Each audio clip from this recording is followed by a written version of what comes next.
네, 매주 금요일에는 양김시대로 여러분들 만나 뵙고 있습니다. 예, 오늘도 어김없이 김종대 전 정의당 의원 그리고 김용남 개혁신당 전 정책위 의장 두 분 모셨습니다.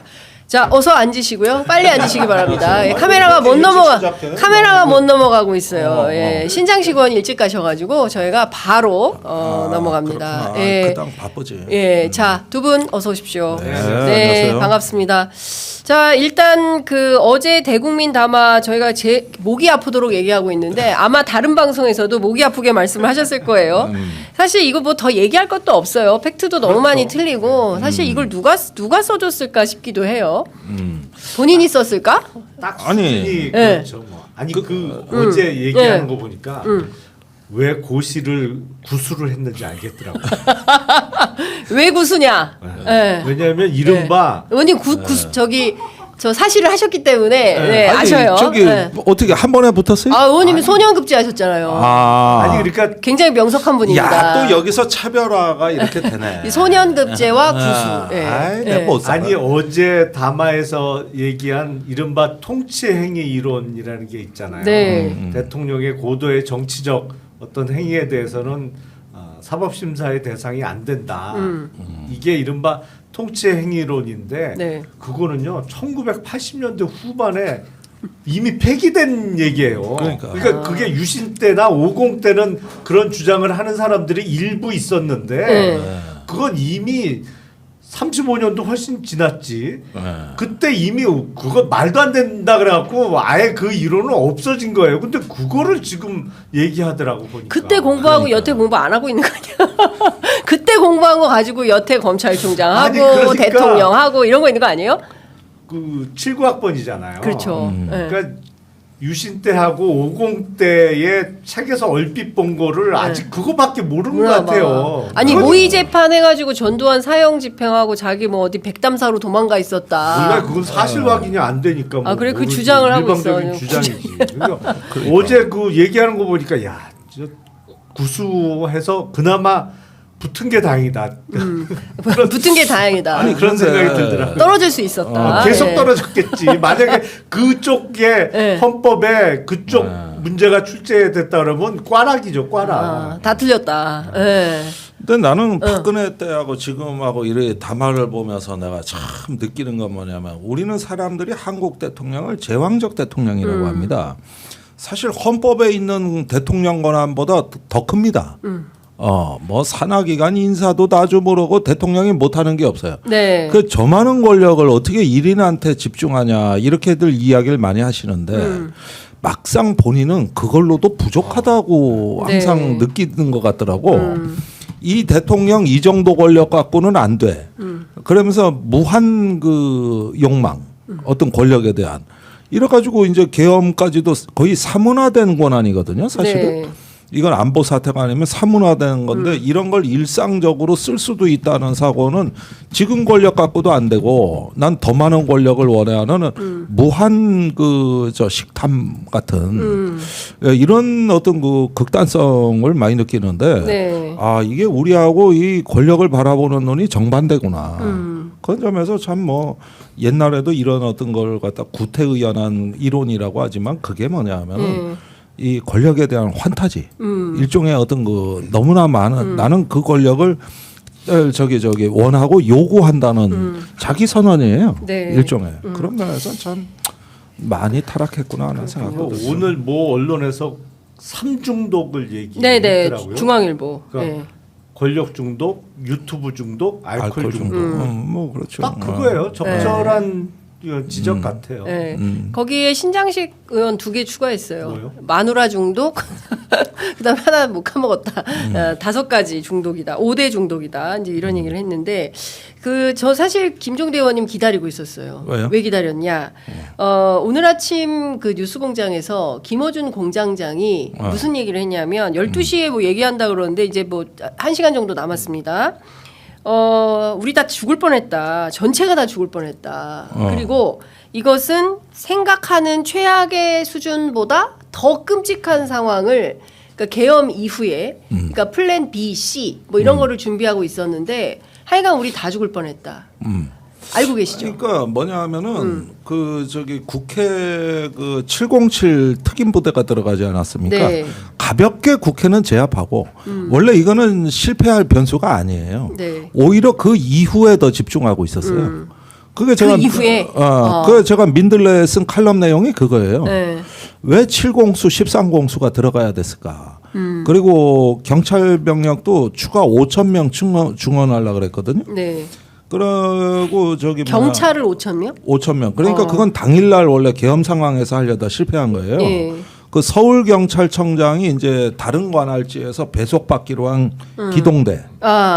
이게 증언이 안 된 건데 그건 경찰 내부 혼선 때문입니다. 근데 원래 계획이 저게 아니에요. 그리고 공수부대 특전사에다가 수방사, 정보사 이게 다 출동하는 구조였거든요. 네. 그렇게 해서 오히려 국회를 가볍게 평정하고 난 이후 계획이 그게 본론이고 이건 실패할 수가 없는 거예요. 국회 제압은. 11시에 당연히 했었어야 됐어. 그렇지. 그러니까 처음에 내려간 단편 명령이 특전사령관이 이제 실행해야 된 단편 명령이 11시까지 국회 점령입니다. 11시까지. 포고령이 11시에 나왔어요. 그러니까 포고령 나오기 전에 일단 국회는 점령해 있어야 되는 거예요. 그런데 이제 여기서 치명적 실수들이 나오는데 그러면 대통령 담화가 저기 10시 23분에 시작해서 맞아요. 30분경에 끝나거든요. 네. 이건 시간 설정이 잘못 세팅된 거예요. 11시에 정확하게 끝나야지. 그래서 현 시간부로 계엄을 선포합니다. 이렇게 연설문이 짜여져야 되는데 10시 30분부터 그 11시까지의 30분이 빕니다. 요거는 군사 용어에 D-Day H-Hour라는 개념이 있어. D-Day는 다 아실 거예요. 예. 그런데 H-Hour는 뭐냐 하면은 더 세부적으로 작전 개시 시점이라는 거예요. 그걸 H-Hour라 그러는 군사 용어가 있거든요. 그게 11시였다고. 그러면은 저기 우리가 예를 들어서 이거 가정 상황인데 이거 보세요. 우리 한국 대통령이 북한에 선전포고를 했어. 그런데 실제 작전은 30분 뒤에 일어난 거야. 그러면 그 빈 30분 동안에 북한이 핵미사일을 우리한테 쏠 수 있는 거잖아. 그렇죠. 그래서 이거는 허용되지 않는 공백인데 허용이 된 거거든요. 그렇게 해서 무슨 일이 일어났냐 하면은 저기 이재명 대표가 저기 국회의원 소집 명령을 내린 게 10시 42분입니다. 예. 그런데 정군 주요 지휘관회의는 10시 43분에 소집이 됐어요. 야당이 더 빨라. 그렇잖아요. 네. 그리고 실제로 거기에다 우발적 요인을 고려했었어야 되는데 헬기 뜨는 게 기상 문제였어요. 그러게 눈 와가지고. 그 다음에 공약 문제였습니다. 수방사의 그 허가 문제하고. 근데 기상 문제가 더 커요.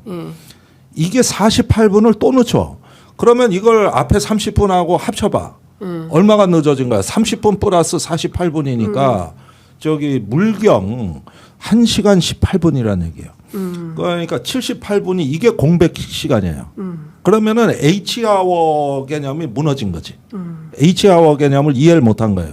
거기에다 마지막 치명적 실수는 윤 대통령은 작전부대에 원래 직접 전화를 안 하기로 딱 시나리오가 짜여져 있었어요. 원래 모든 건 김용현 장관한테 지시를 해야 되는 건데 자기가 전화를 하면은 병력 출동과 작전을 대통령이 직접 지시한 게 되니까 이건 내란 숙에 움직일 수 없는 흔적을 남기고 자기는 원래 계획은 국회에 경고만 하려고 그랬다. 내 의도는 그게 다다 이거였다고. 그런데 문 뜯고 들어가라 그런 게 나와버렸잖아.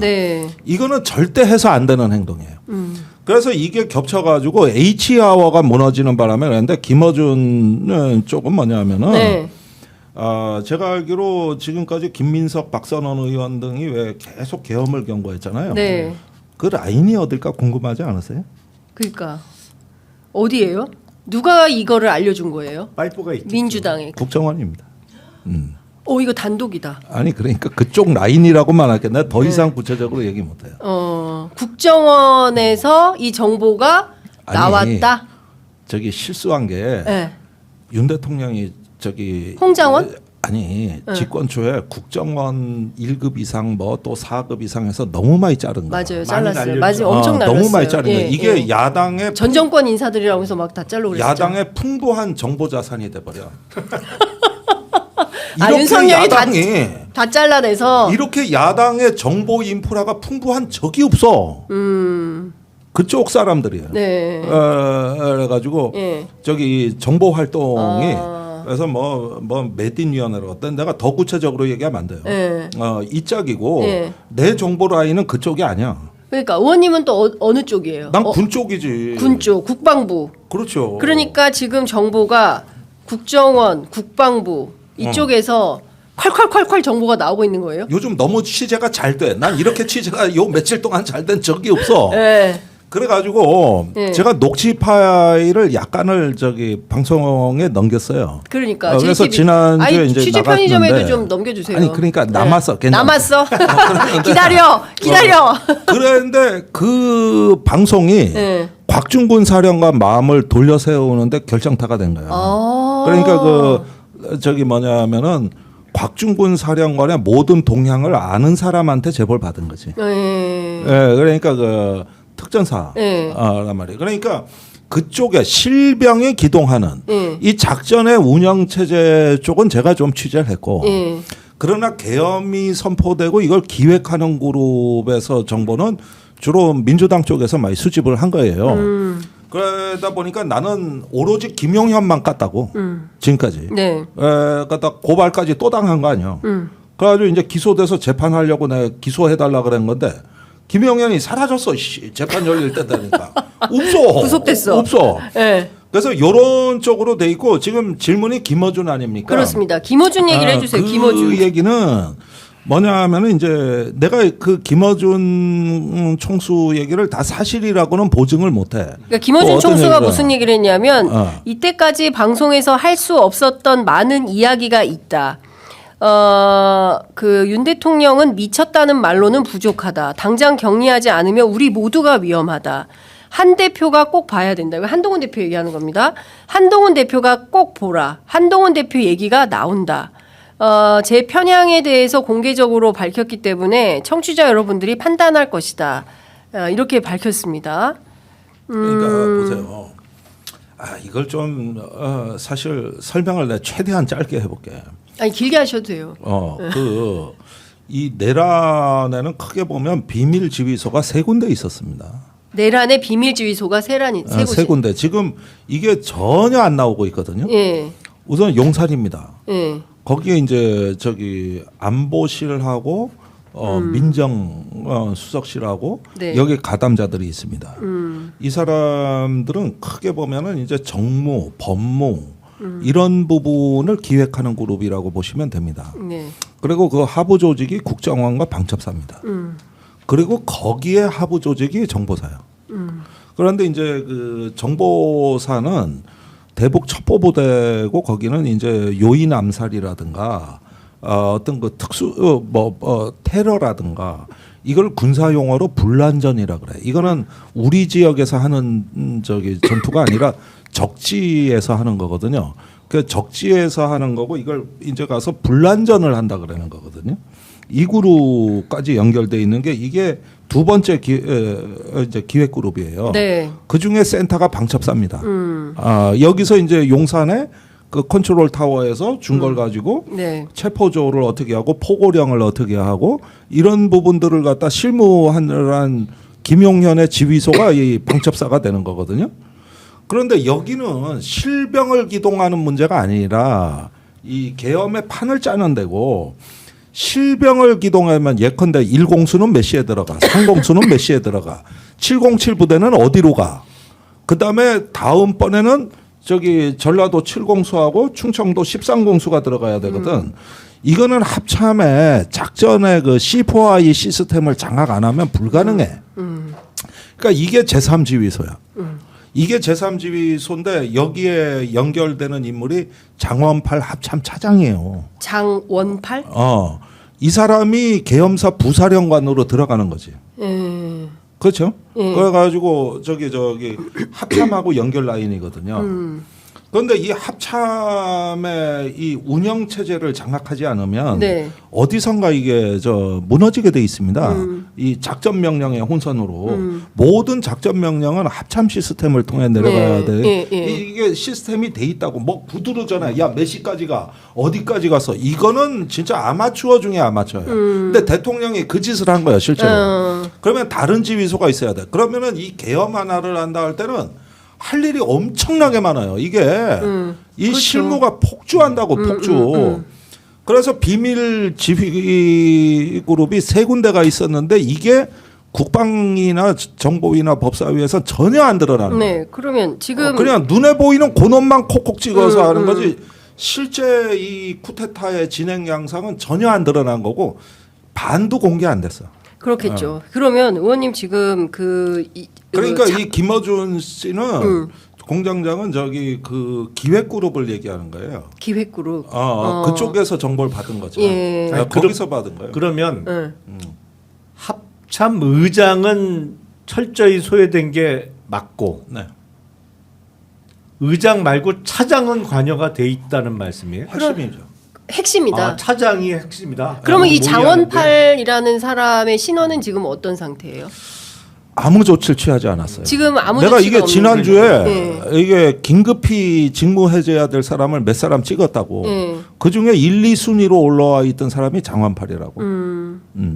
근데 그러니까 지금 숨어 있는 거네. 여전히 지금 이런 담화를 발표할 수 있는 것은 군이든 군이든 국정원이든 또는 경찰이든 간에 지금 숨어서 암약하고 있는 계엄 세력들이 여전히 있는 거잖아요. 자 보세요. 그럴 수 있죠. 네. 네. 세 가지로 구분할게요. 네. 내가 있어. 요게 용산이야. 그게 이제 방첩사 들어가 있고. 그다음에 신경과 혈관망이 있어. 네. 이게 이제 합참이에요. 그다음에 이제 운영 체제라고 제가 말씀드린 거예요. 운영 체제. 그다음에 주먹이 있어. 그런데 지금 따지는 거는 주로 이 주먹만 난 얘기를 하는 거야. 이것만 얘기를 하는 거고. 그리고 내 일부 뭐 방첩사에 뭐 몇 사람이 포고령을 썼더라. 요 정도 수준이야. 그러나 그게 아니라 계엄을 국회 작전은 실패할 수가 없는 작전이고 네. 이건 무조건 유리한 거고 퍼펙트한 거고 그 다음이라고. 네. 그런데 이제 증원부대하고 MBC는 어떻게 하고 민주노총은 어떻게 하고 여론조사 꽃은 어떻게 하고 계속 나와. 이게 계속 나온다고. 이게 이제 기획그룹의 몫인데 이 부분은 방첩사의 털끝도 못 건드리고 있어. 그 다음에 세 번째 운영 체제가 있는데 이게 뭐냐면은 네. 안 보이는 세계야. 아. 신경과 혈관망은 안 보여. 네. 주먹질하는 것만 보인다. 예. 이거 갖고 지금 난리가 난 건데 우리가 경황이 없어서 예. 일주일을 그렇게 보낸 거야. 아니 말씀대로 네. 합참 쪽은 이제 의장은 완전히 따시키고 네. 차장을 집어넣어서 네. 하려고 했다고 하면 적어도 서울 전역은 접수하려고 했던 게 맞네요. 그러니까. 그렇죠. 그러니까 네. 아니 지금 1000명 단위로 올라가요. 증원부대가. 네. 이 국회하고 몇백 명이 상관이 아니야. 정도야 뭐 그 정도 몇백 명으로 되지만 예.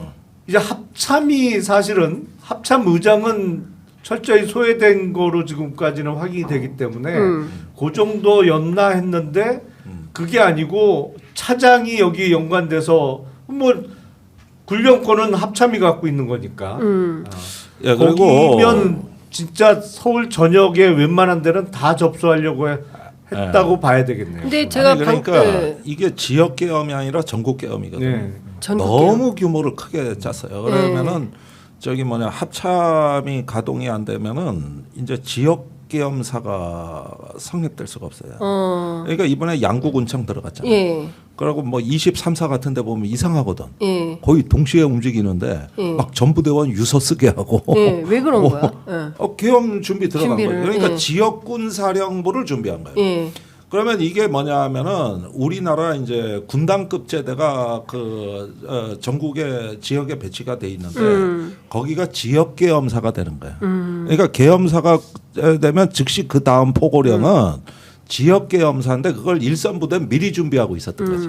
미리 준비해 가지고 하려면 이게 이제 작전 부대들이기 때문에 네. 합참이 통제를 해야 된다.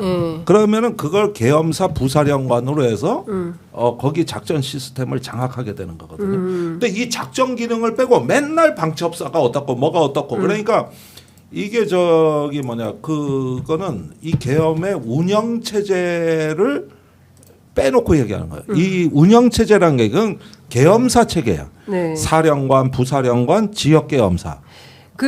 지금 의원님 장원팔 합참 차장인데 뉴스도 안 나와요. 그러게요. 네, 뉴스 검색이 하나도 안 돼요. 국방위에 출석했어요. 네, 그런데 지금 뉴스에는 하나도 검색이 안 되는 사람이 전혀 역할이 안 전혀 역할이 안 알려져 있는데 지금 의원님 제보에 따르면 장원팔이 합참에서의 핵심 역할을 했다. 그렇지. 아니, 연결고리입니다. 연결고리다. 그러면은 보세요. 자, 그럼 내가 장원팔이 장원팔이야. 어디- 내가 합참 차장인데 네. 이 저기 실병을 기동하는 문제는 의장을 패싱할 수가 없습니다. 시스템상. 네. 이건 나중에 미군하고도 문제가 돼요. 그랬는데 자기가 계엄사 부사령관으로 들어가면 패싱이 가능해. 그렇죠. 계엄사령관의 사령관의 명으로 하는 명으로 거니까. 하니까. 그래서 의장이 그때부터 패싱이 된다. 그래서 이자가 부사령관으로 들어가야 돼. 네. 그러면은 지금 그 계보가 어떻게 되는 겁니까? 그럼 합참의장은 제끼고 그러면 계엄사가 다 계엄사령관이 장악하는 거지. 예. 의장 역할까지 침해하고 들어가는 거예요. 그거야 뭐 비상계엄 선포되면 계엄사령관이 정해지면 그래서 원래 계엄사령관이 이 합참의 계엄 실무 편람은 합참의장이 계엄사령관을 사실 하는 그게 걸로 맞죠. 돼 그게 있어. 네. 원하는. 당연히. 그런데 네. 박근혜 때 계엄 문건 봐. 그러니까. 안 된다는 거 아니야. 그리고 지금 합참의장을 바꿀 수가 없다. 해군이다 이놈은. 그러니까 이제 그 옛날 계엄 문건대로 육군총장으로 간 거예요. 그리고 이 검토는 방첩사가 다 한 거예요. 방첩사가 다 여인영이 한 거다. 그렇지. 그래가지고 네. 계엄사를 띄워놓으면 네. 사령관이 중요한 게 아니라 이제부터는 부사령관이 중요해. 네. 적어도 이 작전의 관점에서 그러면은 장원팔이 김용현의 작전 참모였어. 이 저기 김용현의. 계엄 작전의 작전 참모는 합참 차장이 되는 거예요. 그다음에 정무 참모가 예. 방첩사가 되는 거예요. 그리고 컨트롤 타원 용산에 있는 거라고. 네. 이렇게 이제 이해를 해야 돼요. 이해되는 그게 건데. 머리에 딱 들어오네. 그리고 저 예. 김어준 씨나 이런 쪽은 예. 방첩사하고 저기 저 용산 예. 요쪽에서 검토를 한 내용이에요. 여기는 자, 근데 오늘 뭐 한동훈 대표 얘기가 나온다는데 그건 무슨 얘기예요? 한동훈 대표가 이제 그거죠. 저기 이번 계엄 사태 원래 트리거가 한동훈이었거든요. 트리거가 한동훈이에요? 아, 왜? 왜 그러냐? 예. 그게 계엄이 화요일 날 됐는데 그 전날 토요일이 11월 30일입니다. 이때 상황이 굉장히 중요해요. 그래서 11월 30하고 11월 1일 사이에 이게 다 이루어지거든요. 그때 저기 원래 그 금요일쯤 저기 용산에서 한동훈한테 주말에 보자 그랬거든. 30에서 1일 날 이때 원래 용산이 하려고 했던 한동훈을 불러들여가지고 친한계가 뭐 김건희 특검 뭐 찬성으로 돌아선다는데 말이 김건희 특검이지 다 거덜내는 특검이다. 이렇게 되면 이건 완전히 쑥대밭된다. 이거를 일단 양해를 구하고 대통령은 그 말을 하려고 했던 거지. 자꾸 이렇게 김건희 특검 쪽으로 되면은 나도 준비한 게 있다. 이건 마지막으로 협박하려고 한 거예요. 그런데 한동훈이 씹어버렸어요. 안 만난다. 그래가지고 저기 나중에는 뭐 전화를 안 받았다는 소리도 있고 응하지는 않았다는 소리도 있고 그랬는데 그게 원래 그 저기 대통령이 한동훈 만나려고 했던 게 30일 아니면 1일이었다는 거예요. 원래는 11월 30일 아니면은 12월 1일이었다. 그런데 이게 면담 성사가 안 됐다. 안 됐어. 그러니까 이제 나도 이런 준비한 게 있어. 그 준비한 게 그냥 계엄이야? 나가는 거죠. 그 전에 이제 한동훈하고 예. 그 하려고 했던 거지. 이제 예, 겁도 예, 주고. 예. 그다음에 그 오늘 단독 기사 나온 그 명태균 황건포 예, 기사 있지 않습니까? 예, 명태균 황건포는 입수했다고. 그거는 이미 11월 30날 대통령이 알고 있었던 거야. 검찰이 입수했다는 사실을 11월 30일 날 이미 알고 있고 용산을 알고 있었지. 이게 까이게 되면 자신을 위협할 만한 엄청난 것들이 나올 거니까. 그다음에 이제 그때 한동훈 태도를 보고 민주당이 김건희 특검 재의결 표결을 10일로 연기했었어요. 맞아요. 예. 연기했어. 연기했었어. 예, 12월 10일. 그런데 이건 한동훈 때문이라. 그러니까 용산과 민주당은 한동훈에 대해 똑같은 생각을 한 거야. 저 김건희 그 찬성으로 돌아쓴다. 그래서 민주당은 표결을 미루고 원래는 4일날 하려고 했던 거 아닙니까? 맞아요. 예. 그런데 이제 그때 4일이냐 10일이냐 이럴 때거든. 맞아요. 그때 그냥 4일에 하는 게 낫다. 아니다. 국민의힘 설득하는 과정이 필요하다. 그래서 그러니까 민주당 내부에서는 또 어떤 논의가 있었냐면 일부에선 또 저도 그 얘기를 들었어요. 아니 민주당 원내 지도부가 왜 한동훈을 믿냐. 한동훈을 믿고 시간을 늦추면 안 된다. 이런 얘기도 있었어요. 근데 그렇죠. 박찬대 원내대표는 무슨 정보가 있었을 수 있겠죠. 그러니까 미뤄야 된다라는 그렇죠. 판단을 한 거죠. 근데 아니, 내부에서는 비판이 그때 있었어요. 용산은 최우선 제거 대상은 한동훈입니다. 뭐 이재명은 상수예요. 네. 변수가 된 건 한동훈이란 말이에요. 네. 이게 어제 의원님 장원팔입니까? 아니면 정진팔입니까? 정진팔입니다. 정진팔, 장원팔이 아니야. 정진팔. 정진팔. 네, 지금 근데 검찰 특수본이 정진팔 합참 차장을 소환했어요. 소환했죠. 예, 12월 9일 시작은 날. 된 거예요. 예, 그런데 그동안 국회에서 전혀 안 드러났던 거죠. 근데 어제 담화 이후에 그 국민의힘 의총 앞두고 의총 시작하면서 한동훈 대표가 뭐 얘기를 했잖아요. 아무리 봐도 윤석열 한동훈은 너무 똑같던데 왜 그렇게 싸우는지 모르겠어요. 그러니까 똑같더라고 진짜 예. 하는 거는. 예. 그러니까 지금 보면 어쨌든 그 이번 계엄의 트리거가 된 것은 한동훈 대표다. 맞습니다. 한동훈 대표고 한동훈 대표하고 면담이 성사가 안 되면서 실제로 비상계엄으로 갔고 그리고 이 비상계엄은 단순하게 간단하게 그냥 뭐 그 국회 장악해서 대통령 막 이랬잖아요 어제 뭐 300명 몇 명 되지도 않는 사람들 들어가서 질서 잡으려고 한 건데 예? 수천 명 단위로 준비해놨어. 수천 명 단위로. 아니 근데 근데 제가 그 들은 사람 얘기는 얘기는 진짜, 이제 미국 쪽에서 들은 얘기는 비상계엄 선포 이후에 평택에 있는 미8군이 출동 준비를 했다 실제로. 근데 출동을 어디로 하려고 했냐? 서울로 하려고 했다는 거예요. 그래서 그러니까 그 1979년도에 있었던 12.12를 막지 못한 거에 대한 반성이 있었기 때문에 이번에는 가만 안 두겠다. 미군에서. 미군에서. 그래서 서울로 실제로 출동 준비를 했다는 얘기를 들었는데 상당히 신빙성 있는 소스로부터 들었거든요. 그 얘기는 아직 못 들어보셨죠? 미군의 움직임에 대해서. 아니 미측을 만났는데 지금은 부인하겠죠. 그걸 뭐 인정할 일은 그거 없지. 일단 큰일 납니다. 그렇죠. 이거 그거 동맹에 인정했다가. 완전히 이거 사실은 저기 동맹 국가가 그러면 서울 한복판에서 계엄군하고 미군이 아니, 전투를 할 뻔한 거죠. 이게 있는 거예요. 자 평택에 이제 주한미군이 있는데 사령부가 거기 있는데 여기 서울 사무소가 사우스 포스트에 있다고. 네. 그렇지. 그 용산 드래곤 맞아요. 호텔에 있는 맞아요. 그 짝입니다. 예. 거기에 서울 지휘소가 있어요. 그러면은 지금 한국에서 비상계엄을 선포했다는 건 원래 군사적 절차로 이게 대포콘을 선포하기 위한 그렇죠. 전 단계 절차가 됩니다. 그러면은 대포콘에는 이제 3로 격상이 되는 건데 전시작전권이 이제 미군한테 네. 넘어가게 되는데 지휘소 준비를 해야 돼요. 그런데 평택에서 그냥 널널하게 있을 수가 없어요. 그리고 여기에 정보 요원도 서울에 있어. 그게 이제 에슐론이라고 해가지고 네. 저 NSA 미 국가안보국 요원들이 여기 센터가 있다고.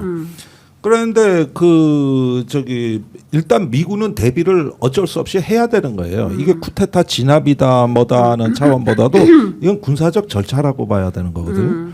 그런데 합참의장이 또 김영현한테 항변한 게 그거예요. 비상계엄이 되고 뭐 국지전이 일어나면은 이건 정전협정 소관이고 그렇게 되면은 주한미군하고 협의 없이 안 된다. 이 얘기를 하면서 김영현한테 대든 거거든. 그래 됐는데 이제 진짜 비상계엄이 되고 뭐 이렇게 된다 그러면은 굉장히 미군으로서는 본인들 안전과 여기 상황 통제 문제가 생기게 되는 거. 네. 이런 면에서는 자동 개입 부분이 있어요. 그건 있는데 네. 뭘 사실 초병력 갖고 진압을 한다거나 이럴 수 있는 내정 가섭할 역량은 안 돼.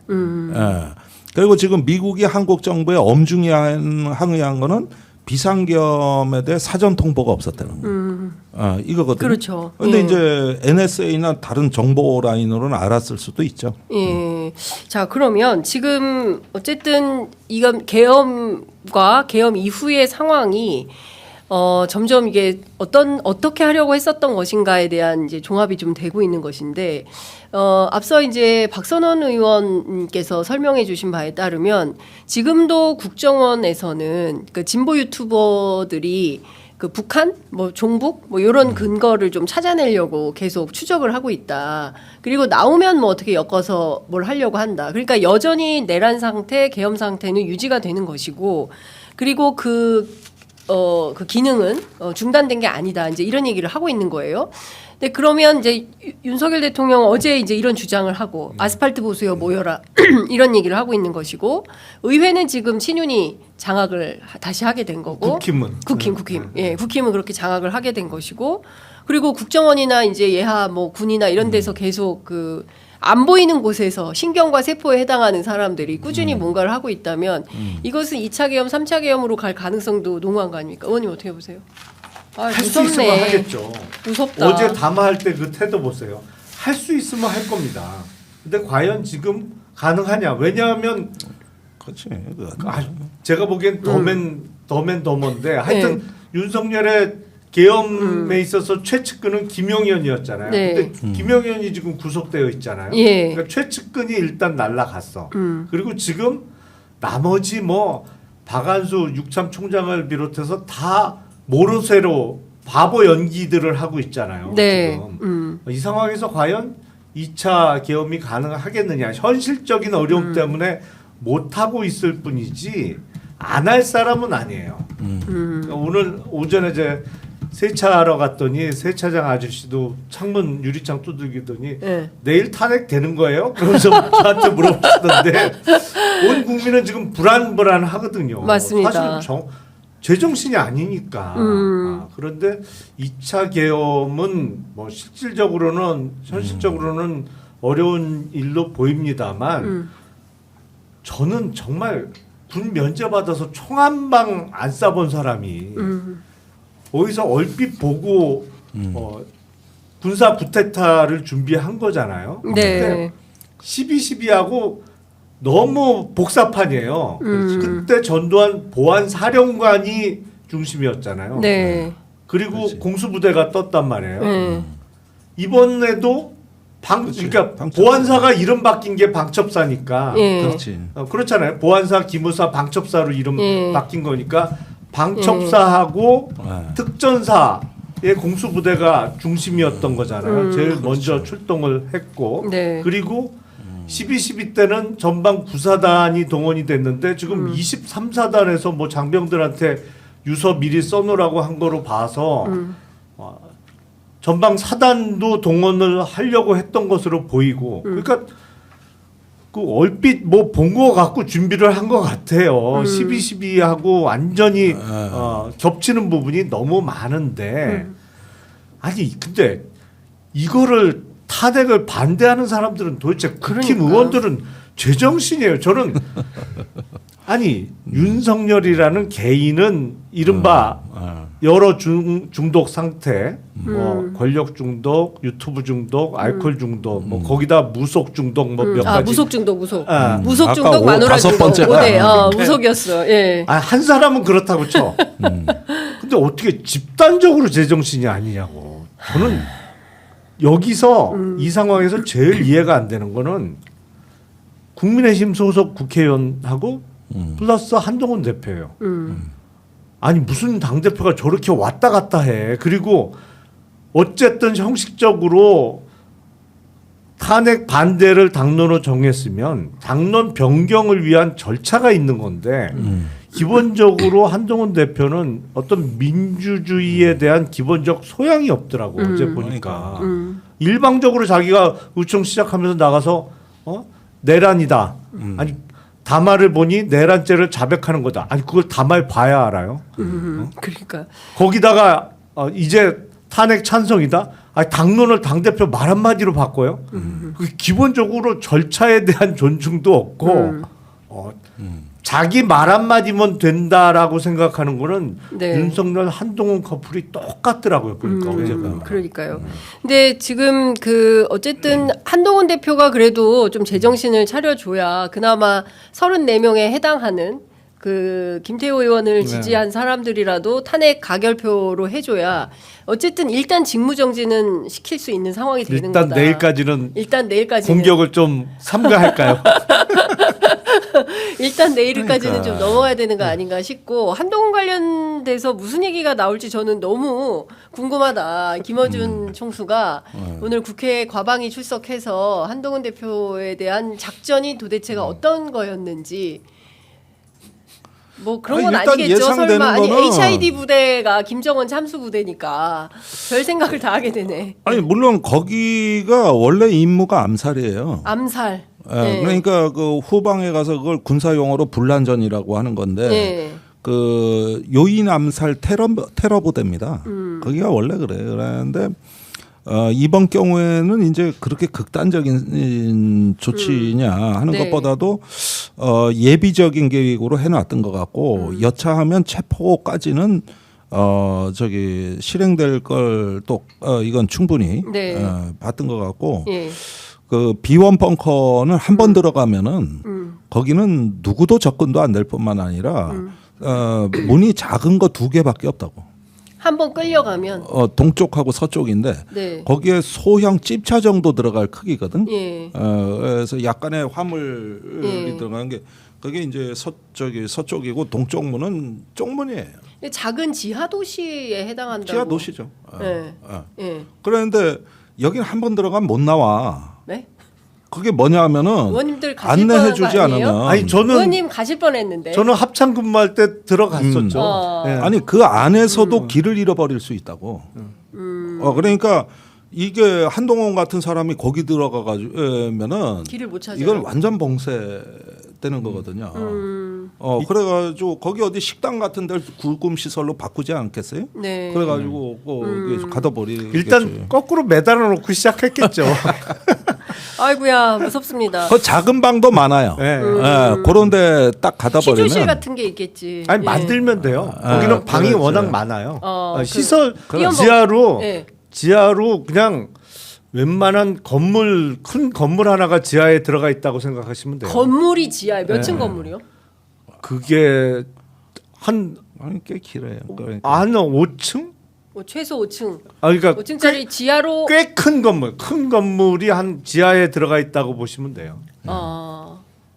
엘리베이터도 있어요? 아니 그렇게 수직으로 된 게 아니라 넓다는 뜻이에요. 넓어. 그걸 예, 합치면은 예. 몇 층 건물 크기란 뜻이고 예. 물론 그 약간씩 뭐 지하 지상 이렇게 그 구분되는 계단은 일부 있습니다만은 전체적으로 따지면은 복합층이 아니라 한 층으로 돼 있다고 봐야 단층이다. 되고. 근데 이제 넓기 때문에 예. 그리고 이제 이게 천장도 낮아요. 그래가지고 뭐 찝차 정도 왔다 갔다 할 수 있어요. 그리고 저 길이 조금 복잡해. 길이 복잡하다. 예. 자, 방금 속보가 들어와 있는데요. 윤석열 대통령이 마용주 대법관 임명 동의안을 국회로 보냈습니다. 그리고 여전히 대통령이네. 나 환장하네 진짜. 그러니까 이선 후퇴 뭐 이런 거는 씨알도 안 먹힐 얘기를 한 거예요. 국힘에서. 네. 예? 그 뭐 2월 무슨 하야 뭐 4월 대선 뭐 이런 그러니까 거는 오늘 다 대법원에서 성명이 나왔잖아요. 네. 그 이재명 판사, 무죄 김동현 때린 판사. 판사 그거에 대해서 격분한 성명이 나왔다고. 네. 그 직후에 나왔구만. 그러니까요. 뭐 대법원장. 근데 마용주 판사는 뭐 대법관으로서 자격이 없거나 실력이 모자라지는 않아요. 뭐 훌륭한 판사인 건 맞는데 네. 그 사법연수원 동기야. 23기 동기예요. 윤석열과 예. 근데 뭐 그렇다고 마용주 판사가 뭐 열렬 팬이다 아니면 뭐 커넥션이 있다 이런 얘기는 아닌데 네. 훌륭한 사람인 건 맞는데 하필 또 연수원 동기야. 아니 근데 이 와중에 본인이 가지고 있는 권한을 인사권을 지금 계속 행사를 어제도 쓰겠다는 42건 시행령 포함해 가지고 21건씩 42건을 제가를 했다는 거잖아요. 그러니까 이 정신 상태로 국정 운영을 나는 지속하겠다. 멈출 생각이 없다라는 것이 이제 오늘 또 확인이 된 것이고요. 이 와중에 권성동 원내대표는 이런 얘기를 합니다. 지금이 헌법 개정의 적기다. 국회의장이 중심이 돼서 헌법 개정 논의를 요청드린다. 그러니까 시간 끌기 작전이죠. 이거는, 사실은 네. 개헌이라는 건 어마어마한 작업이잖아요. 그렇습니다. 그리고 개헌을 통해서 지금 국회의원과 대통령의 임기를 맞추자는 주장을 하는 거거든요. 왜냐하면 대통령하고 국회 다수당하고 갈리니까 아무 일도 안 된다. 그래서 총선 대선을 시기를 맞추는 그 개헌 작업을 하자는 주장을 하는 건데 그게 평소 같으면 조금 일리가 있는 말일 수 있는데 네. 그 개헌 작업을 그게 하루 이틀에 되냐고요. 아 그거 특위 만들어야 되고. 네. 그러니까요. 그거는 나중에 국민 투표까지 다. 네. 아니 그거는 그 국민께 알리는 열람 기간도 있고 시간이 오래 걸리는 작업이란 말이에요. 우리 헌법 절차대로 빨리빨리 진행을 해도 그러니까 네. 최대한 시간을 끌자는 목적인데 문제는 아니 제정신이 아닌 사람을 어떻게 대통령으로 계속 놔두자는 얘기를 할 수 있냐고. 그러니까 그 이면은 그거예요. 제가 보기엔 국힘의원의 상당수는 지금 윤석열을 지켜야 된다. 윤석열이 여전히 좋다라는 이유보다는 지금 탄핵소추가 국회 통과되면 4월 대선이다. 4월 대선을 치르게 되면 이재명 대표의 피선거권이 박탈 안 된 상태에서 치러지는 대선이라 그렇지. 이재명 대표가 당선된다.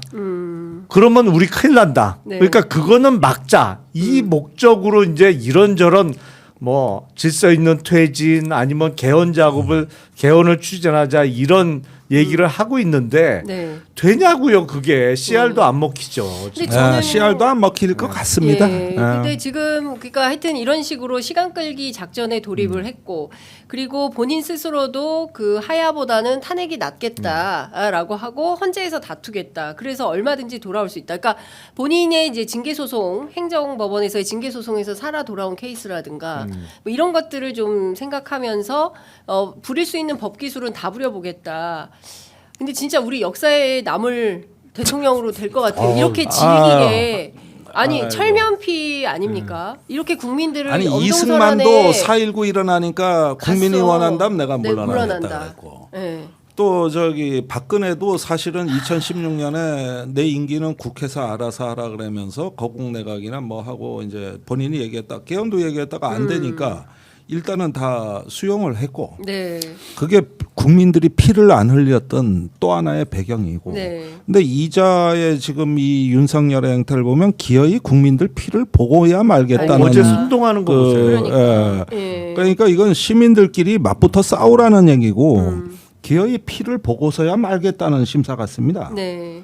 그 극단성, 폭력성 예. 이러면서 어떤 그 자기중심적인 사고 체계는 예.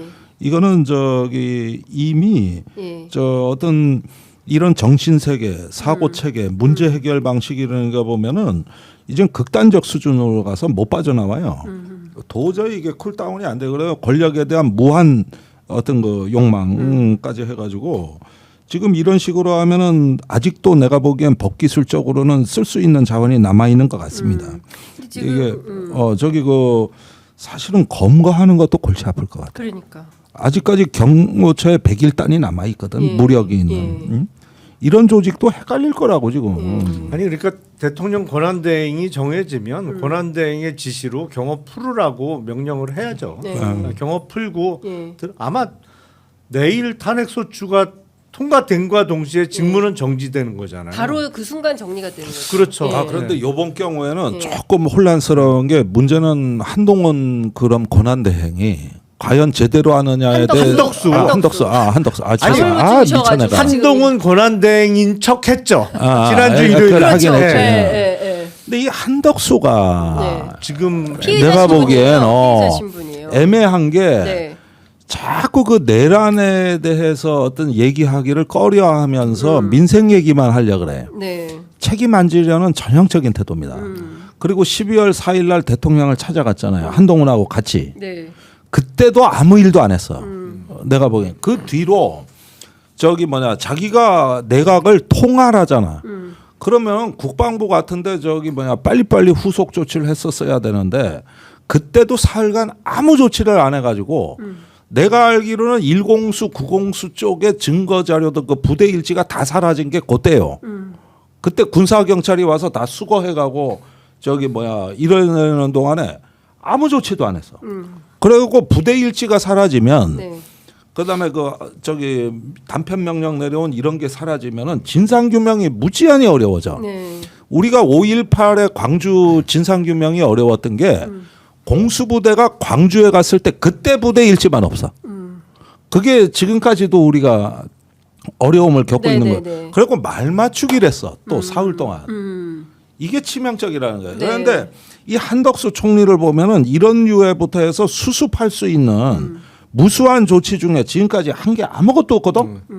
아니 근데 이 사람은? 이런 것 같아요. 그러니까 지금 한덕수 총리도 마찬가지지만 이 누군가 조력을 하고 있는 거잖아요. 그러니까 기본적으로 그냥 법률 조력 자기가 뭐 누굽니까 지난번에 그 방통위원장 했던 김홍일 위원장을 포함해서 변호인단을 꾸리는 네. 것과 별도로 지금 이 계엄의 여진과 계속 이어지고 있는 후폭풍 가운데 국무위원들 그리고 대통령실 참모들 정진석 비서실장을 포함해서 이런 사람들이 계속 이거를 중단시켜야 되는데 이제 그만 내려놓으시라 해야 되는데 이거 이렇게 하면 빠져나갈 수 있습니다라고 조력하는 조력군이 여전히 암약하고 있다. 오늘 의원님께서 고발해 주신 대목은 그거 같아요. 그렇죠? 다 그대로 있습니다. 그러니까 다 살아 뭐가 있는 드러났습니까? 아니 국회에서야 그 저기 휘두르는 주먹에 눈길이 따라가는 거야. 그 뒤에서 조종하는 그룹으로 눈길이 그 너머로 가야 되거든. 네. 어. 그러니까 그 조종자 그룹은 여전히 그게 이번 주에 탄핵 이후에 사실은 해야 될 일이에요. 그런데 너무 많은 증거가 인멸됐어요. 이미 네. 예. 그러니까 지금 한덕수 국무총리가 보여주고 있는 자세가 애매하기 때문에 네. 과연 권한대행을 시킬 수 있느냐. 사실은 근데 우리 헌법과 법률에 의하면 대통령 유고 시에는 국무총리가 권한대행을 하도록 되어 있는데 네. 자세가 애매하단 말이에요, 진짜로. 그 사람 애매하고. 네. 그렇게 되면 다음 수순은 최상목 경제부총리인데 예. 그 한덕수 총리도 공범인 게 확실하면 뭐 권한대행에서 확실하게 제껴야 되고. 제낄 수가 있는데 네. 이게 애매한 상태로 내일 탄핵소추가 국회 통과되면 사실은 권한대행을 누가 하는 게 맞느냐도 네. 그거 갖고도 대단한 혼란이 올 수밖에 없어요. 근데 이번에 보니까 뭐 공범이냐 아니냐는 나중에 수사 결과로 확인되겠습니다만 예. 어쨌든 공무원 출신 치고는 우리나라에서 커리어가 가장 화려한 사람이 한덕수 총리죠. 네. 그렇죠. 국무총리 벌써 두 번째 하고 있죠. 경제부총리도 했죠. 뭐 원래 경제관료 출신입니다만 주미 한국 대사도 했죠. 그만한 커리어를 가진 사람이 없어요. 사실은 아무리 과거부터 따져봐도. 네. 근데 저 양반이 어떻게 저렇게 좋은 자리에 계속 할 수 있었을까? 그런데 그 원인은 하나더라고. 시키면 하는 시키면 거죠. 시키는 대로 해. 그리고 안 시키면 아무것도 안 해. 그거더라고 보니까 네. 출세의 비결은. 그러니까 지금 그러니까 어쨌든 권한 대행은 뭐 당연히 이제 권력 순위에 따라서 뭐 그 권한을 맡아서 책임을 질 텐데 저는 이제 중요한 것은 오늘 예를 들어서 김어준 총수가 어떤 얘기를 할지는 모르겠습니다만 체포 대상이 우리가 알고 있는 14명, 15명 수준이 아니라 수천 명 혹은 또 전체를 전방위적으로 그리고 경우에 따라서는 뭐 북한을 자극하거나 하는 방식으로 서울 전역을 그러니까 우리끼리 내전적 상황을 만들어서 불바다를 만들려고 했고 그야말로 지금 우리가 상상하는 것보다 더 최악인 상황이다. 전쟁보다 더 극악한 상황은 없는 거잖아요. 그리고 네. 전쟁에 들어가기 전에 어떻게 체포 구금하려는 전략을 세웠는지 예를 들어서 관련된 내용이 나오고 그중에서 핵심이 한동훈 대표였다라는 식으로 귀결이 된다면 그것은 보수 내부가 상당히 큰 충격을 받을 수밖에 없겠다라는 생각이 그렇죠. 듭니다. 아니 그러는 와중에도 저 윤핵관들 저 딴소리 하고 있는 거 보면은 참 이게 구제불능 집단입니다 진짜. 근데 오히려 국민들한테 석고대죄하고 지금 살려달라고 애원해도 시원찮을 판에. 그러니까요. 근데 저는 이런 생각이 듭니다. 오늘 한국갤럽 조사를 보면 여전히 11%의 지지. 그러니까 박근혜 국정농단 사태 때는 태블릿 PC 나오고 뭐 이러면서 5%까지 떨어지지 않았습니까? 아니, 그런데 떨어지고 있어요. 예, 아니, 그러니까 떨어지고 있긴 제가 한데, 어제 말씀드린 게 네. 담화 직전에 예. 곧 죽어도 10%는 우리를 따라온다. 그러니까. 이걸 전제로 어제 담화문을 맞아요. 썼다. 네, 네. 그런데 실제로 그 딱 10% 예요, 예측은 그게. 맞는 거예요. 예. 그러니까 의원님 어제 말씀해 주신 대로 지금 보면 대통령직 긍정평가가 계엄 선포가 있어요. 그게 10%예요. 아 긍정평가가 긍정평가가 맞아요. 10%고 부정평가가 49%입니다. 그러니까 그 계엄 선포 부정평가가 49%인데 긍정평가가 10%가 있고 나머지는 잘 모르겠다요. 아니 나머지는 뭐 다 여러 가지 이슈들이 있고 중요한 것은 그 대구 경북하고 부울경 지역인데 대구 경북이 16%, 그다음에 부울경이 18%. 이제 방어 심리가 예, 작동한 더 큰 겁니다. 예. 아니 그러니까 분명히 그 어제 담화가 나오기 전날부터 담화문 준비가 들어갔는데 우리는 오후에 알았단 말이에요.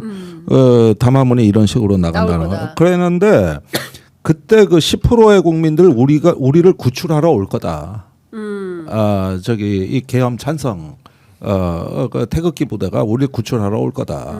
이렇게 저기 생각하고 있었고. 네. 실제로 지금 아직까지 그 건재한 용산의 이제 신원식 안보실장이 정광훈 목사 쪽이거든요.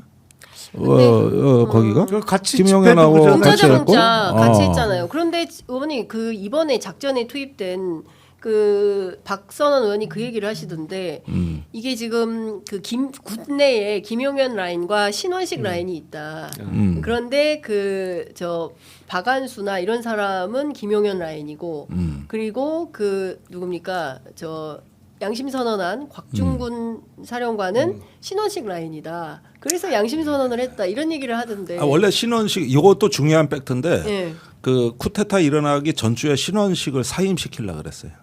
아. 그건 내가 알려드릴게. 안보실장 안보실장을 사임시키려고 그랬어요. 윤석열이 예, 왜 사임시키려고 했어요? 아무 일도 안 한다예요. 저놈 아무 일도 안 한다. 아무 일도 안 한다. 계엄 준비를 안 계엄 하니까. 준비를 안 한다. 이거는 민원 처리만 한다. 민원 처리만 한다. 이게 거기서 나온 얘기예요. 근데 일단 그런데 이건 결정적 변수는 아닌데 네. 이걸 한번 보시면 돼요.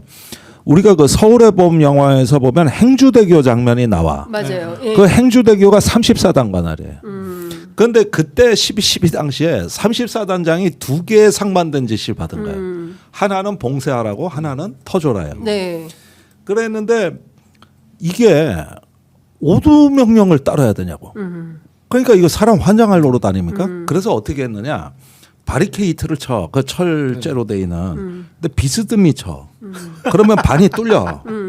그러면은 이게 왜 중요하냐면은 네, 반은 가고. 쿠데타가 성공하면 내가 열어줬다. 아. 쿠데타가 실패하면 내가 바리케이트를 막았다. 쳤다. 이게 전문가들은 이런 데 머리를 동원하는 겁니다. 그러면 지금 국방부에 그제 그 국방위에 나온 장성이 한 50명 되는데 그 중에 80%가 이런 사람들이야.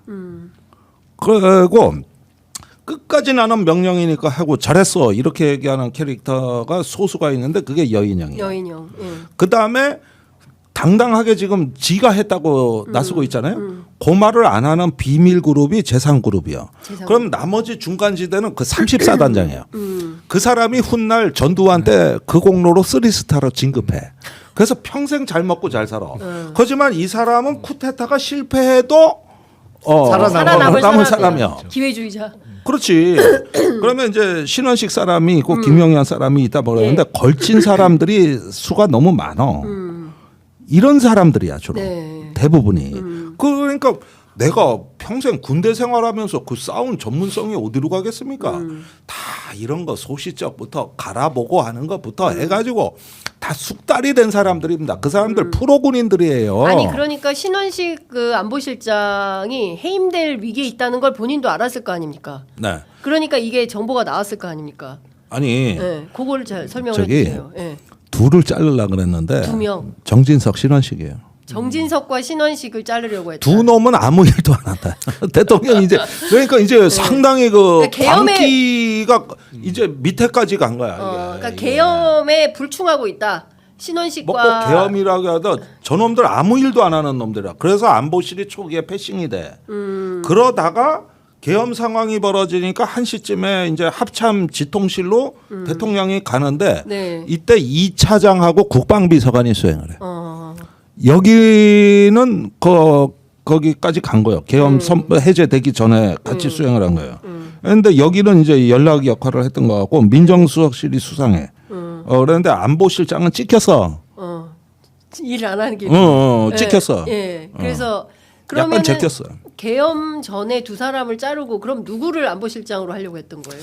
예, 그 사람이 신인호입니다. 신인호? 예, 신인호인데 이 사람이 참 재밌는 게 지금 임종득 의원이 안보실 2차장을 했죠. 그렇죠. 그 전임자예요. 그때 그때 추문이 있었어요, 사실은. 그래서 추문? 잘렸던 사람인데 이번에 다시 픽업해서 실장으로 올리려고 그랬지. 무슨 추문이 있었길래 이 사람 언론에 전혀 안 나온 거예요. 내가 나중에 사적으로 얘기해 줄게. 너무 궁금하다. 아주 엽기적인 거예요. 엽기적인 추문에 휘말렸던 사람을 신원식을 제거하고 신인호를 세우려고 했었다. 그런데 왜 안 자른 거예요? 시끄러워지니까. 원래 계엄 앞두고. 신원식은 원래 자기가 안보실장 올 자리가 아니에요. 그건 김용현을 위한 그 인사였지. 인사를 하다 네. 보니까 어쩌다 그렇게 된 거지.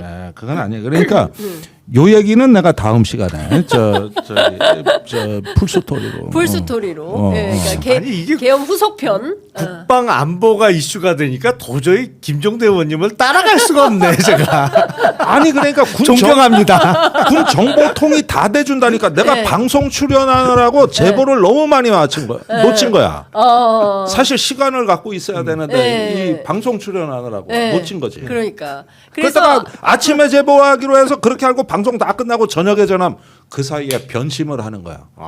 이래가지고 놓친 제보가 지금 한두 개가 아니야 내가. 안타깝다. 예. 그래서 김종대 의원님이 이번 주까지만 하고 비상 방송에만 나오겠다. 특보에만 출연하고 그렇지. 지금까지 있는 그 모든 이유 고정 때문에 출연을 다 아니 중단하시겠다. 안식월은 취소된 거 아니었어요? 안식월은 취소했는데 쉴 수는 그렇지만. 없죠. 군사 전문가가 계엄이 났는데 그러니까요. 쉴 수는 없는 쉴 거지. 수는 없지. 네, 쉴 수는 없고 일은 해야 되는데 일단은 이 계엄 사태 전반에 대해서 지금 추적을 하셔야겠다. 그러니까 어떻게 된 건지에 대해서 전모를 밝히겠다. 국가 안보를 위해서 김종대 의원님의 방송을 좀 계속 독려해야 되는데.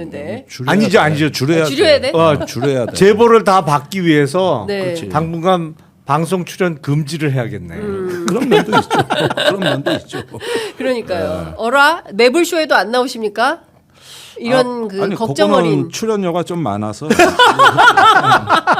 야 출연료 선순위로 저희도 좀 생각을 해봐야 되겠네요. 역시. 네. 출연료가 결정하는구나. 역시 네. 시장의 원리대로 시장의 가는 거예요. 원리대로. 그 아침 방송이 출연료가 제일 싸. 그리고 오후 방송들이 좀 그나마 좀 나. 네. 아 그러면 주로 아침에 제보 받으시고 출연료의 순서대로 오후는 출연. 아침에 전화를 못해서 제보를 너무 많이 네. 놓쳤다니까. 그렇죠. 밤에 전화하면 바뀌었더라고. 아침 방송은 줄이고 저녁 방송 위주로 하시겠다. 위주로. 저희가 특별 방송을 저녁으로 바꿔야 되겠네. 진짜 걱정입니다. 이런 그 얘기가 올라와 있어요. 김용남 의원님 오늘 토크 지분이 너무 적다. 아니 그러니까 무슨 뭐 검찰이 중요한데. 국방 안보 쪽이 주요 지금 이슈니까 제가 아니 근데 그런데 적을 김 수밖에 의원님이 없죠. 지금 관심을 가져주셨으면 제가 부탁드리는 거는 네. 그 계엄이 선포되고 대검찰청 대책회의가 열렸거든요. 네, 맞습니다. 나는 그 회의에 대해서 너무 이야기가 안 나오고 있어요. 그 회의는 아마도 계엄을 뒷받침하는 쪽으로 방향을 잡고 했을 가능성이 높아요. 그때 계엄이 해제될 거라고는 생각 못했을 때거든요. 그래서 대검이 왜 대책회의를 했을까? 물론 계엄 실무 편람대로 점검을 했겠지. 하기는 돼 있죠. 비상계엄 시에는. 네. 그런데 그 회의가 전 관심사예요. 그게 검찰 특수본의 성격을 좀 짐작하는데 출발점이거든요. 의원님 어떻게 파악하고 계세요? 대검 대책회의. 아 근데 네. 그 회의록을 안 남기거든요. 그렇죠. 그래서 그것도 그러네. 이제는 네, 말이 다 쉽진 않죠. 바뀌지 않을까. 그런 그렇지. 생각이 벌써 좀 많이 들어요. 바뀌었겠죠. 네. 아니 회의록을 왜 안 남깁니까? 아니 원래 그 대검 회의는 회의록을 작성을 안 해요. 원래요. 예, 예.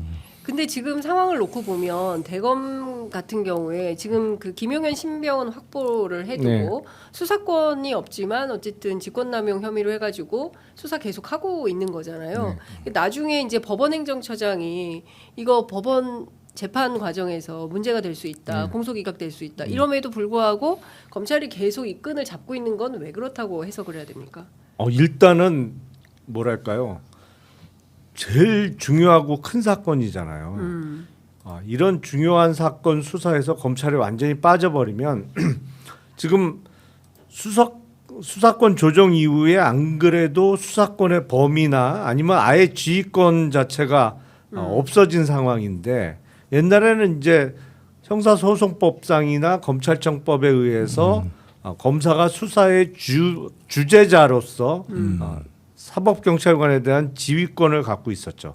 근데 그게 없어진 상황에서 이 수사에 검찰이 빠진 상황으로 이 사건 수사가 종결된다 그러면 정말로 기소청밖에 안 되는 거예요. 네. 그러니까 중요 범죄에 대해서는 검찰이 수사를 제일 잘한다는 것을 보여주려고 지금 노력을 하는 거죠. 네. 사실은 이제 뭐 덮기 위해서 그거는 저쪽이 살아있을 때 얘기지. 네. 저쪽이 이미 죽었는데 그렇죠. 그렇게는 안 움직일 거예요. 근데 네.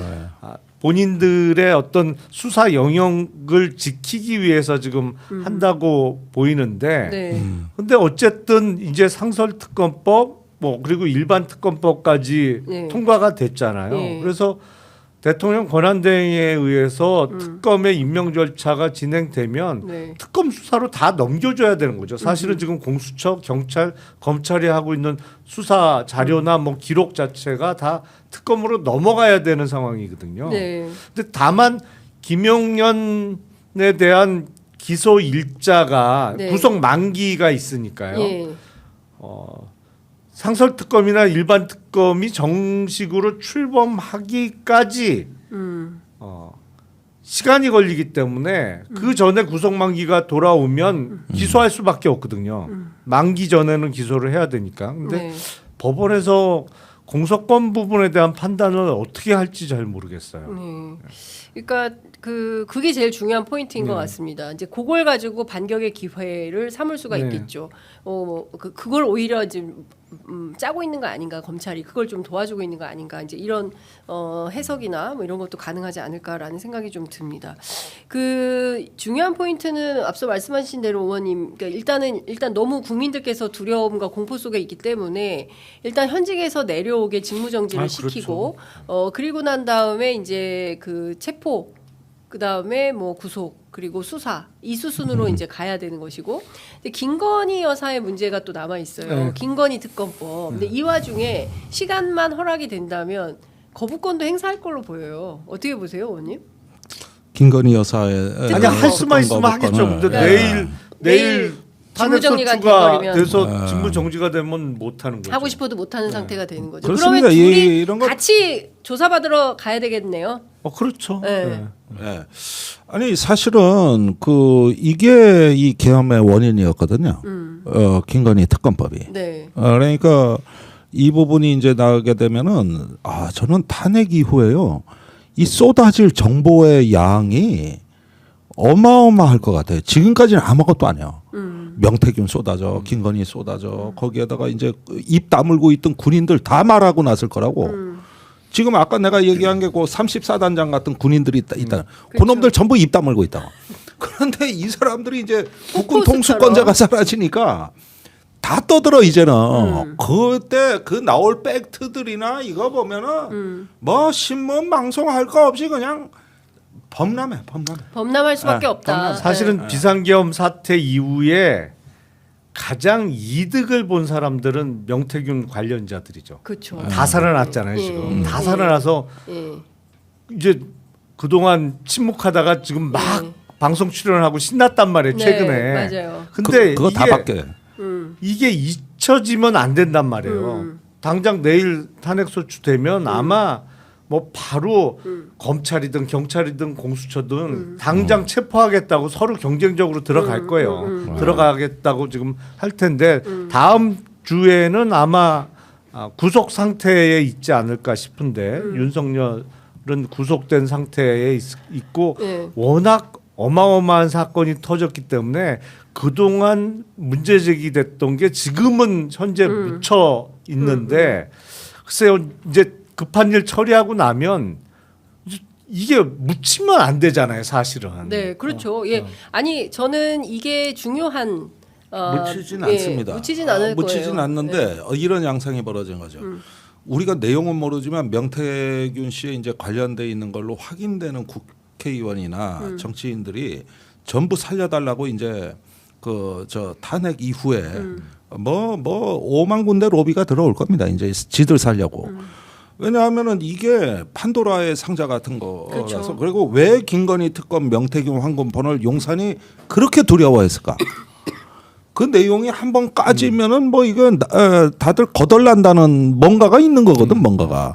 그거 지금 의식하고 벌벌 떠는 놈들이 한눈 두 놈이 아니에요 지금. 이제 전부 살라고 콩티도 파티도 탄단 말이에요 이게. 그 보세요. 국민의힘의 꽤 많은 의원들이 그 탄핵을 반대하면서 탄핵 트라우마를 얘기를 해요. 근데 그 탄핵 트라우마를 얘기하는 사람들이 8년 전에는 그렇지. 탄핵 찬성했던 사람들이에요. 상당수가. 맞습니다. 근데 그러니까 탄핵 트라우마는 말이 안 돼. 본인들은 그때 탄핵 찬성해서 해놓고는 빠져나왔지. 그 윤석열 트라우마는 의원이 그때 저기였잖아요. 탄핵소추위원장이었잖아요. 법사위원장으로 법사위원장으로. 찬성도 했지만 그러니까. 헌재 그 소추위원으로 가갖고 이게 탄핵해야 된다고 된다고 적극 설명. 주장했던 사람이죠. 근데 거기서 트라우마는 탄핵 트라우마가 아니고 정권이 바뀐 다음에 받았던 수사에 대한 트라우마잖아요. 사실은 솔직하게 이야기를 하자면 야당 되고 나서 수사받던 그래서 뭐 많이 기소도 됐지만 살아남은 사람도 있지만 자기가 힘들었다 그 트라우마란 네, 말이에요. 네. 근데 계엄을 뭐 미리 알고 거기에 협조한 국회의원들은 거의 없었던 것으로 보입니다만 네. 사실은 명태균의 황금폰 관련해서는 야당 되면 수사받을 사람이 많단 말이에요. 많아지죠. 그러니까 이게 트라우마인 거야. 이게. 자기들한테 그렇지. 수사 네. 트라우마다. 네. 네. 그러니까 지금도 이 상황에서도 탄핵 반대가 많은 거예요. 사실. 그러니까 지금 탄핵이라고 탄핵 트라우마라고 포장하고 있지만 내심은 수사 트라우마고 거기에 따라서 조사 결과에 따라서 자기들도 감옥 갈 수도 있는 예. 거잖아요. 그러니까 그 가능성이 높은 사람들이 있기 때문에 그 뒤에 숨어 있는 거다. 이제 이렇게 설명을 할 수 있을 것 같습니다. 어쨌든 우리가 역사가 워낙 스펙타클하게 돌아가고 있기 때문에 저희가 현장을 주목하지 않을 수 없고 취재 편의점 늘 현장에 있겠다는 말씀 드리겠습니다. 이제 1분 남았는데요. 12시부터 저희 취재 편의점에서 국회 과방위 여러분들 지금도 보내드리고 있습니다. 현장 라이브 하고 있고요. 과방위에서 김어준 총수 무슨 얘기하는지 여러분 함께 지켜보시면 좋을 것 같습니다. 조회수 터지겠는데요 오늘. 이미 터지고 있어요. 이미 타사는 많이 터지고 있습니다. 예. 자, 두 분 말씀 잘 들었습니다. 네, 고맙습니다. 예, 그리고 또 다음 주에 뵙겠습니다. 고맙습니다. 네 감사합니다.